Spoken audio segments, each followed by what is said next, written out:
we start with Sefer Chofetz Chaim. And the big topic is the same teaching. No, it's actually a new topic. Teaching a lesson. Okay.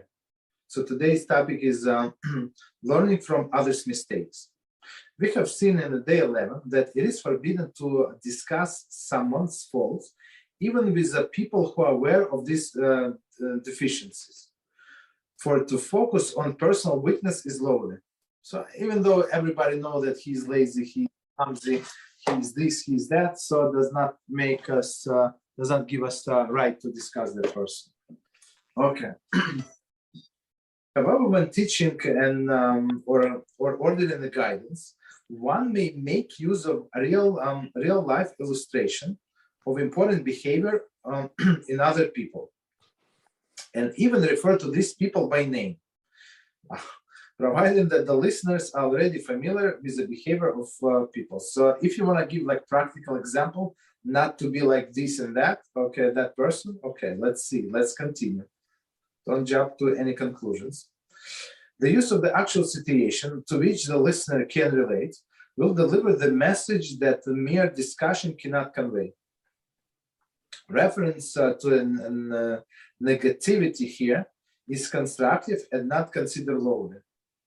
Therefore, it is permissible to make a reference to the lifestyle of non-observant Jew to emphasize the weakness of his behavior and its consequences. Though the lack of observance is rooted in ignorance. However, one should be careful not to condemn a person. So basically, if you want to give somebody examples, so you see like this non-religious guy, so you see his lifestyle, he's been married for 17 times now, he's only 27, and okay, so that's not what we want, right? That's not Jewish lifestyle, right? That's, you can use them as an example. Okay. Right, Rabbi, what's it called? Let's say I say something good about someone, okay, as an example, right? But I'm not sure if they want it to be used. Let's say I say, this Litvish person, he goes to the mikveh every day, right? I'm not sure if he wants everybody to know that he goes to the mikveh every day. Exactly. So maybe it's not good thing to say. Maybe say, what kind of Litvish you are? What is it? Yom Kippur again?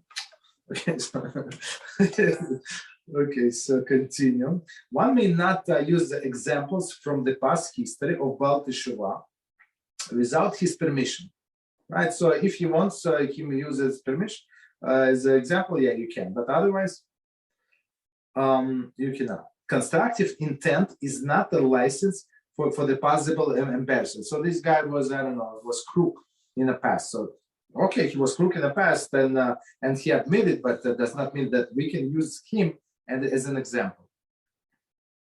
It is also wrong to use examples from the lifestyles of different ethnic groups.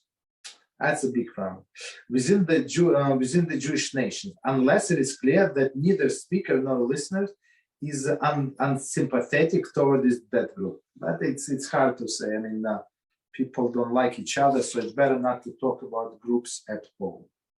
Okay, so stop here.